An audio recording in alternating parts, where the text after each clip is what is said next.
were strong enough to the point where you couldn't beat them, it could be very dangerous if the NPC betrays you. But let's take a look at the stats.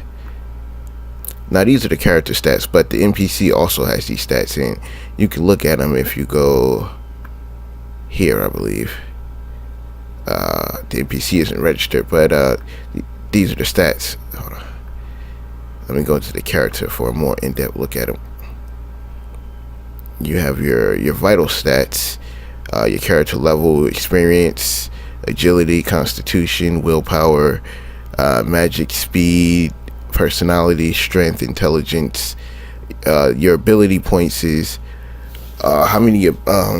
your ability points is how many actual abilities you can unlock, because each character has abilities, and these control how you unlock them. And your skill points upgrade your stats. But these main stats, it's got more of a Oblivion level up system, which I based it off of. It's got your vital stats and your secondary stats, and your secondary stats actually control like everything you do. The vital stats, they're just determined by your vital stats. And then it's your physical damage, your grab strength, your magical damage, defense, physical defense, your spell level, magical defense, your body cell rate, love and fear rate, your actual move speed, your dodge speed, your health, crafting. The reason you have a crafting thing is it determines how strong you can make, how powerful you can make items. Like the more you level up in crafting, the higher you can raise the stats of the item. Then you have your climbing strength, your climbing energy, your willpower and stamina, your stealth, like how good you are at sneaking around. And then you have your weapon proficiencies. Now each class can use any weapon. There's no weapon locks in this game. I base it off more like a Skyrim system. But when you use a weapon, you gain experience with that weapon, and you level up with that weapon. Like I'm leveled up with blades, so I do 2.5 more damage with blades, and that's more to individualize the NPCs and your character, as you'll become better with a certain weapon. So if you always use swords, you'll do a lot more damage with bladed weapons than you will with blunt weapons. And it's got bows, blade weapons, blunt weapons, staves, and shields. And it's important to remember the NPC has all of these stats, and each time he hits you, his stats will go up too. Like each time you hit a person, you gain experience with a bladed weapon. Each time he hits you, he'll gain experience with the bladed weapon. And that's more just to show you that the NPC can grow as well, and they can also gain abilities like you can. Like right now, all my abilities are locked. I've only put a couple in the game so far, but mainly I've been focusing on building out the intrigue class for it. So here you have my character is a spy, so here you have the spy ability, and this lets me listen around and gain secrets. And then you have the blackmail, and when I talk to an NPC, I can blackmail them with them secrets. And see, since I had one ability point, I could unlock it, and I can also unlock blackmail because I have another ability point, but no more will unlock. Exit. Now I'm going to go over some of the throne mechanics, and it's, as I modeled this game after Game of Thrones, it has a lot of the mechanics. Right now we're in the brick fort, and what this is it was a wooden fort, but then as time went on, they upgraded it and they added more defenses, and that's the brick and the wood you see around it. The brick is to make it more defensible, and they were changing it over. And this will play into the game, as I plan on making fully upgradable keeps, because that's what this is. It's a small keep. It's the smallest to conquer in the game. It's keeps, and then there's castles, and then there's great castles, which will be the highest structure that you can carry in the game. This keep has a gate which you can open and close to keep enemies out, and it's gonna have archer positions so your men can actually defend the keep. But the game will revolve around taking places like this. That's just to give you a little background. This keep won't actually be in the game. It's just representative of what I want in the game. You have to forgive the frame rate. I'm recording on a laptop, and The game actually looks a lot better, but I turned down a lot of the settings just because of that. I should have put it on the fastest. As a matter of fact, I will.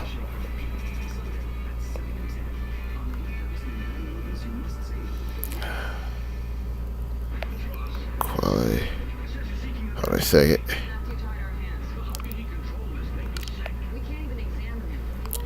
I see it runs a little bit smoother now.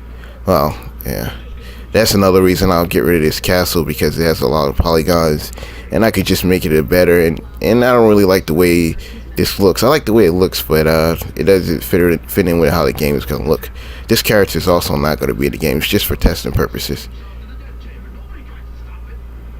You see, here's an example of the throne. Now, this will be the main point of any city. This will control like where the leader sits and everything. And when you sit on the throne, if you can make it to it, and the leader of the land is dead or there's no leader, you can take the land. See, it says you have taken a brick fort. And to reflect this, my name is actually changed. Hold on. You can actually see the name tag says Lord of the Brick Fort Dragon.